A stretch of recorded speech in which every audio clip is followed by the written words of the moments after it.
போன்றுதான் அருமை நாயகம் ஸல்லல்லாஹு அலைஹி வஸல்லம் ரசூலுல்லாஹ்வை அழைக்க வேண்டும். நாம் ரசூலுல்லாஹ்வை மொட்டை பேரை கொண்டு நபி சொல்லுகிறார், முஹம்மது சொல்லுகிறார், அஹ்மது சொல்லுகிறார் என்று சாதாரணமாக நான் நடைமுறையில் இருக்குகின்ற பேரை கொண்டு ரசூலுல்லாஹி ஸல்லல்லாஹு அலைஹி வஸல்லம் அவர்களை நாம் அழைக்க கூடாது. அது பொருத்தமானது அல்ல, அது பண்பு உள்ளது அல்ல. நாம் இன்று பார்க்கின்றோம், சிலர்கள் அவ்வாறு வாய் கூசாமல் பேசுகிறார்கள். முஹம்மது சொல்லி இருக்கிறார் என்று ரசூலே கரீம் ஸல்லல்லாஹு அலைஹி வஸல்லம் அவர்களை பற்றி பேசுவது நமது ஈமானிலே பிளகீனத்தை ஏற்படுத்தும். அல்லாஹ் குர்ஆனிலே ரசூலுல்லாஹ்வுடைய கண்ணியத்தை பற்றி சொல்லுகின்ற பொழுது இந்த விடயத்தை சொல்லுகிறான். ரசூலுல்லாஹ்வை சாதாரணமாக நீங்கள் சாதாரண மனிதனாக அழைக்க வேண்டாம். லா தஜஅலு துஆ ar-ரசூலி கதுஆஇ பஅதுக்கும் பாலா. உங்களுடைய நண்பர்களை, உறவினர்களை, அண்டை வீட்டுக்காரர்களை, சமூகத்தில் இருக்கின்ற சாதாரண மக்களை நீங்கள் பேர் சொல்லி அழைக்கிறீர்களே, இவ்வாறு ரசூலுல்லாஹ்வை அழைக்க வேண்டாம். லா தஜஅலு துஆ ar-ரசூல், ரசூலுல்லாஹி ஸல்லல்லாஹு அலைஹி வஸல்லம் அவர்களை அழைப்பது மற்றவர்களை அழைப்பது போன்று சாதாரண மனிதர்களை, அண்ணன் தம்பிமார்களை, அண்டை வீட்டுக்காரர்களை, நண்பர்களை அழைப்பது போன்று நீங்கள் ரசூலுல்லாஹ்வை அழைக்க வேண்டாம். ஆனால் அவ்வாறு என்றால் எவ்வாறு அழைப்பது?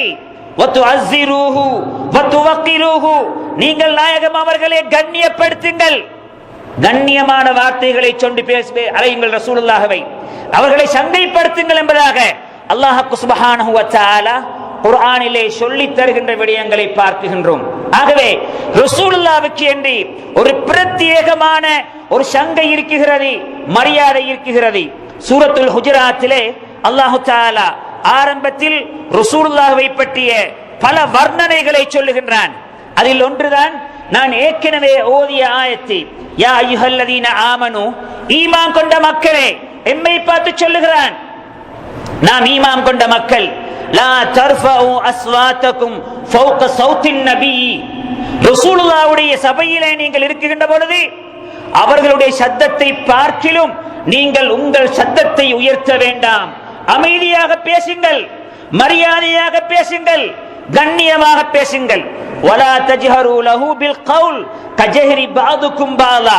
ஒரு விடயத்தை பேசுகின்ற பொழுது கருத்து வேறுபாடுகள் வந்துவிட்டால் சொல்லுகின்ற நபரை நாம் நமது விடயத்தை சொல்லி அவரை வெட்டி பேசுவோமே, இவ்வாறு பெருமானார் ஸல்லல்லாஹு அலைஹி வஸல்லம் அவர்களுக்கு மத்தியிலே அவர்களுடைய வார்த்தைகள் அவர்களுடைய மனது நோகுகின்ற அளவுக்கு நீங்கள் பேசக்கூடாது என்கிறாக அல்லாஹ் சுப்ஹானஹு வ தஆலா குர்ஆனிலே பேசுகின்றான். இன்று நாம் இந்த ஆயத்தை ரசூலுல்லாஹ்வுடைய ரௌலாவிலே பார்க்கலாம். உம்ராவுக்கு செல்பவர்கள், ஹஜ்ஜுக்கு செல்பவர்கள் ரசூலுல்லாஹ்வுடைய ரௌலாவிலே இருந்து ரௌலாவின் வாசலிலே இந்த ஆயத்து பொறிக்கப்பட்டிருக்கிறது.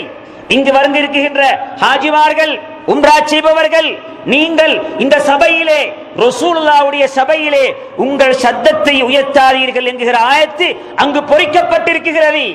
அங்கு காவலாளிகளாக நிற்கின்ற அரேபியர்கள் கூட சத்தமிட்டு பேசுவதை தடுப்பார்கள். கையை வைத்து மௌனமாக இருங்கள், ரசூலுல்லாஹி ஸல்லல்லாஹு அலைஹி வஸல்லம் அவர்களுடைய மஜ்லிஸ் என்பதாக அவர்களும் சொல்லுகின்ற விடயத்தை நாம் பார்க்கலாம். இந்த ஆயத்து ஏன் இறங்கியது என்றால், அபூபக்கர் ரலியல்லாஹு தஆலா அன்ஹு அவர்களுக்கும் உமர் ரலியல்லாஹு தஆலா அன்ஹு அவர்களுக்கும் ஒரு கருத்து வேறுபாடு ஏற்படுகிறது. ரசூலுல்லாஹ்வுடைய சபையிலே அது பேசப்பட்ட பொழுது பெருமானார் ஸல்லல்லாஹு அலைஹி வஸல்லம் அவர்கள் இருவருக்கும் மத்தியில் ஒரு தீர்ப்பை சொன்னார்கள். சித்திக்குல் அக்பர் அவர்களை பார்த்து உமர் அவர்கள் அது பிழையானது நாயகமே, இதுதான் சரியானது என சொல்லி ரசூலுல்லாஹ்வுடைய கருத்தை ஓரமாக்கிய பொழுதுதான் நீங்கள் ரசூலுல்லாஹ்வுக்கு முன்னால் சத்தத்தை உயர்த்தக்கூடாது, அவர்கள் சொல்லுகின்ற விடயங்களை நீங்கள் ஏற்றுக்கொள்ள வேண்டும் என்கிற கருத்து இந்த ஆயத்து இறங்குகிறது. இந்த ஆயத்தை வைத்து பின்னால் வந்த இமாம்கள் விளக்கம் சொல்லுகின்ற பொழுது இந்த ஆயத்து நடைமுறையில் ரசூலுல்லாஹ்வுடைய வஃபாத்துக்கு பிறகு அவர்களுடைய ஜியாராவுக்கு சென்றாலும் கூட அங்கு நாம் அமைதியாக இருக்க வேண்டும். அவ்வாறுதான் உலமாக்கள், கல்விமான்கள், ஆசிரியர்கள், ஆசான்கள், பெரியவர்களுக்கு மத்தியிலே பேசுகின்ற பொழுது அமைதியாக பேச வேண்டும் என்பதாக இந்த ஆயத்துக்கு இமாம்கள் விளக்கம் சொல்கிறார்கள். இந்த ஆயத்துக்கு இமாம்கள் விளக்கம் சொல்லுகிற பொழுது ரசூலுல்லாஹ்வுடைய சபையிலே எவன் சத்தமிட்டு பேசுகின்றானோ அல்லாஹ் பின்னால் சொல்லுகின்றான், அன் தஹபத அமாலுக்கும் வ அன்தும் லா தஷ்உரூன். மிக முக்கியமான ஒரு விடயம், ரசூலுல்லாஹ்வுடைய சபையில் எவராவது ரசூலுல்லாஹி ஸல்லல்லாஹு அலைஹி வஸல்லம் அவர்களது சத்தத்தை பார்க்கிலும் சத்தத்தை உயர்த்தி பேசினால் அவரது நன்மைகள் அழிந்துவிடும் என்பதாக அல்லாஹ் சொல்லுகின்றான்.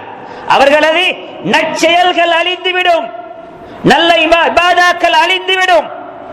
பொதுவாக இபாதாக்கள் எப்பொழுது அழியும் என்றால், ஹராமான விடயங்கள், கொலை செய்கின்றான் அல்லது முர்தத்தாக மாறுகின்றான் என்றால் இபாதாக்கள் அழியும். சாதாரண பாவங்கள் செய்துவிட்டால் இபாதாக்கள் அழியாது, இஸ்திக்பார்கள் இருக்கின்றன. ஆனால் பெருமானார் ஸல்லல்லாஹு அலைஹி வஸல்லம் அவர்களை அல்லாஹ் தஆலா கண்ணியப்படுத்துகின்ற விதத்தை பாருங்கள். அவர்கள் சபையிலே நாம் சத்தத்தை உயர்த்தி பேசினால் தனது இபாதாக்கள் அழியும் என்றால் அல்லாஹ் தஆலா ரசூலுல்லாஹி ஸல்லல்லாஹு அலைஹி வஸல்லம் அவர்களுக்கு எந்த அளவு ஒரு சிறப்பை கொடுத்திருக்கிறார் என்பதை நாம் கருத்தில் கொள்ள வேண்டும். இந்த ஆயத்துக்கு பின்னால் பல வரலாறுகள் இருக்கின்றன. சாபித் இப்னு கைஸ் என்கிற சஹாபி ரசூலுல்லாஹ்வுடைய சபைக்கு இந்த ஆயத்து இறங்கியதற்கு பிறகு வரவே இல்லை. ரசூலுல்லாஹ் கேட்டார்கள், சாபித் இப்னு கைஸை காணவில்லை என்பதாக. ஒரு சஹாபி வந்து சொல்லுகிறார், நாயகம் அவர்களே, சாபித் இப்னு கைஸை பார்த்தேன், வீட்டிலே அவர் அமைதியாக முடங்கி போயிருக்கிறார். யார் என்ன விடயம் என கேட்டதற்கு அவர் சொன்ன பதில், ரசூலுல்லாஹ்வுடைய சபையிலே எனது குரல் அதிகமாக, எனக்கு இயற்கையாகவே எனது குரல் சத்தமானது, நான் சத்தமிட்டு பேசியிருக்கிறேன், ஆகவே எனது இபாதாக்கள் அழிந்திருக்குமோ என்று நான் கவலைப்படுகின்றேன். ரசூலுல்லாஹ்வுடைய சபைக்கு சென்றால் நன்மைகள் கிடைக்க வேண்டும், எனக்கு அருள் கிடைக்க வேண்டும், அல்லாஹ்வுடைய சாபம் கிடைத்து விடுமோ என்று நான் கவலைப்படுகின்றேன் என்பதாக சாபித் இப்னு கைஸ் சொல்ல, ரசூலே கரீம் ஸல்லல்லாஹு அலைஹி வஸல்லம் சாபித் இப்னு கைஸை அழைத்து கேட்டார்கள், அமா தர்லா அன்த ஐஷ ஹமீதன் வ தக்துல ஷஹீதன் வ தத்ஹுலுல் ஜன்னah. சாபித்தே, வாருங்கள், விடயத்தை கேட்கிறார்கள், கேட்டுவிட்டு உனக்கு விருப்பமா மக்களுக்கு மத்தியிலே புகழக்கூடியவனாக, புகழப்படக்கூடியவனாக வாழ்ந்து அல்லாஹ்வுடைய பாதையிலே ஷஹீதாக்கப்படுவதற்கு நீ விரும்புகிற கேட்ட பொழுது, ஆம் நாயகமே என சொல்ல, யமாமா யுத்தத்திலே பிற்காலத்திலே அபூபக்கர் ரலியல்லாஹு தஆலா அன்ஹு அவர்கள் காலத்திலே யுத்தத்திலே அந்த சஹாபி ஷஹீதாக்கப்பட்ட வரலாறு திருமதி புகாரி போன்ற கிதாபுகளிலே பதிவு செய்யப்பட்டிருப்பதை காண்கின்றோம். அன்புக்குரியவர்களே, நாயகம் ஸல்லல்லாஹு அலைஹி வஸல்லம் அவர்கள் தனது ஈமானிலே ஒரு பகுதி, ஒரு மனிதன் லா இலாஹ இல்லல்லாஹ் முஹம்மதுர் ரசூலுல்லாஹ் என்கிற இரண்டு பகுதிகளையும் நல்ல முறையில் ஏற்க வேண்டும்.